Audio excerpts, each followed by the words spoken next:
ঘটনা হয়েছে আমরা বিশালগড় ফায়ার সার্ভিসের কলাইছে একটা বইয়ের মধ্যে অ্যাক্সিডেন্ট হয়েছে। অলরেডি আমি গাড়ি নিয়ে গেলাম, গিয়ে দেখি একটা বাসের পেছন দিক দিয়ে একটা বাইক বিক্রি আছে। তো ইয়ানো কোনো ইঞ্জিন পেটে পাইছি না, আমরা বাইক আর ফালতা নেমে গেছে। আচ্ছা, নেমে গেছে পরে মানে বাইকগুলো কিচ্ছু হয়েছে না, বাইকগুলো একদম ঠিক আছে। বাসের নিচে বাইকটা বিক্রি আছে। কি নাম?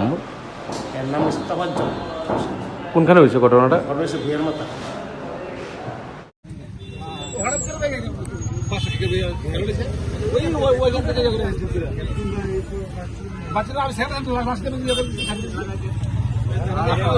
আপনি সাইকেল ছেড়ে দিচ্ছেন না?